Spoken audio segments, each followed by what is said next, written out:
السلام عليكم ورحمة الله وبركاته. اللهم صل وسلم وبارك على سيدنا محمد وعلى آله وصحبه وسلم تسليما كثيرا.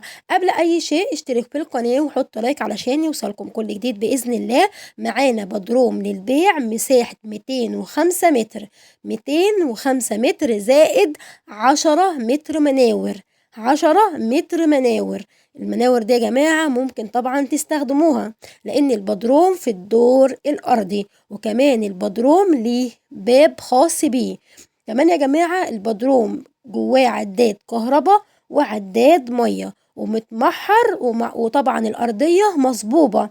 كمان يا جماعة البدروم ليه باب خاص، ليه باب خاص، وطبعا مساحته 205 متر، مساحة حلوة يا جماعة، زائد كمان 10 متر مناور ومتمحر والأرضية مصبوبة. وكمان يا جماعة علشان تعرفوا ان المكان مضمون او البدروم مضمون، في قلبيه عداد كهرباء وعداد ميه. وزي ما احنا متفقين نسأل على كل حاجة قبل ما نشتري. يعني ايه نسأل على كل حاجة؟ نسأل هل ده صاحب البدروم ولا لا، نتأكد من شخصية البايع. دي اول حاجة يا جماعة. وتاني حاجة كمان لازم تسألوا على كل التفاصيل اللي تخصكم طبعا.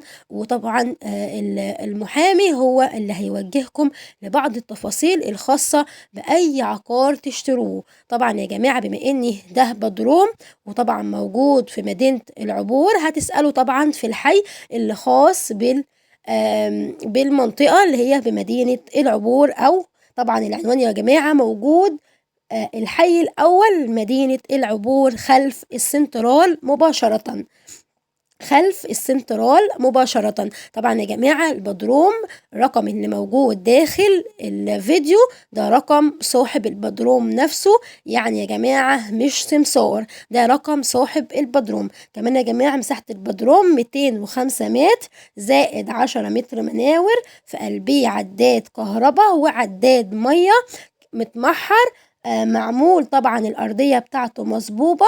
وكمان يا جماعة البدروم ليه باب خاص، وموجود يا جماعة فين؟ في الحي الأول مدينة العبور خلف السنترال مباشرة. ولو حابين تسألوا على أي تفاصيل اتصلوا بالرقم اللي موجود داخل الفيديو، ده رقم صاحب طبعا البدروم.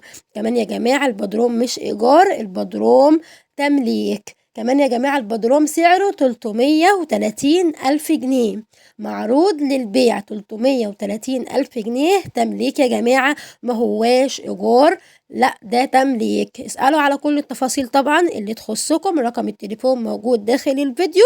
ما تنسوش تشتركوا في القناة وتحطوا لايك علشان يوصلكم كل جديد بإذن الله. والسلام عليكم ورحمة الله وبركاته.